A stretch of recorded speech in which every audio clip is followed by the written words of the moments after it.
Neon lights are making America a little brighter again. It's been nearly 100 years since this country's first neon sign was imported from France. This spring and summer exhibits featuring neon will light up museums, galleries, and botanical gardens across the United States. A new generation of neon lovers is crafting this renaissance. Mark Strassmann went to Austin, Texas, to meet the man responsible for 300 of that city's iconic signs.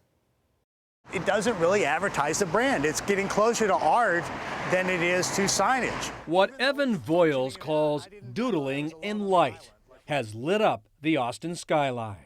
What I'm known for is South Congress, and this is where South Congress starts. This is your turf. This is my turf. And so this is saying, welcome.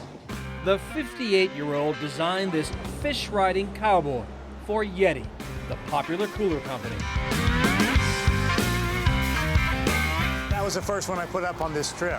On South Congress Avenue here, his canvas of neon runs for blocks. That was the first outdoor commercial sign I ever built. And when I finished it and we had it on the wall and we lit it up, I jumped up and down. I was amazed. It looked so great. I couldn't believe I'd done it. It was like pulling off a magic trick I didn't know how to do. Since then, his hometown skyline has taken on a growing glow. So, look, this is art, but it's art that has a job to do. It's got to get people in the store. Its primary job is to communicate an idea, form an impression in your head that will make you go into the store. If I don't get people in, then I have failed.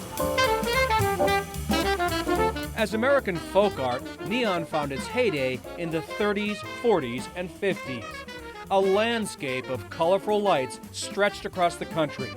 But when cheaper plastic and LED signs came along, neon fizzled. Until recently. People have always loved the American roadside and the attraction of that glowing neon sign in the distance. Neon historian Eric Linksweiler wrote a book about its glory days. Neon is definitely making a comeback right now. Every neon artist and neon vendor that I know in Southern California is working more now than they have in the past few decades. Throughout the U.S., new and newly restored neon signs now light up businesses, stadiums, and hotels, along with art galleries and museums. I think that neon is definitely representing a retro Americana that people are embracing, but it's also a technology that people haven't seen for a while, and they're falling in love with it yet again. But the technology has barely changed in over a century. I find it a great irony that in this day and age, I am essentially building something from the age of buggies.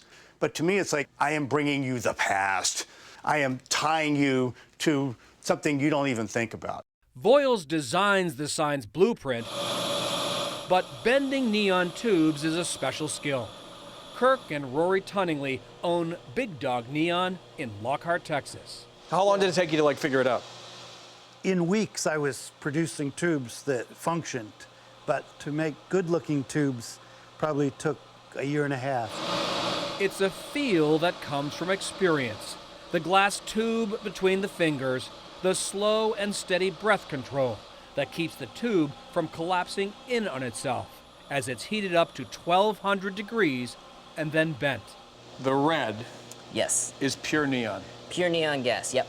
Once the glass takes shape, gas is pumped in. Most signs today are actually filled with argon gas, which is more versatile. But the iconic, vivid red color is all neon. So to you, what is the romance of neon? To me, it's that line drawing with light and color, and that there's no better way to do that yet. I just don't think they're going to invent it in our lifetime. Voiles has brought this city a new glow with his take on the blurry line between art and commerce. For CBS This Morning, Mark Strassmann, Austin, Texas.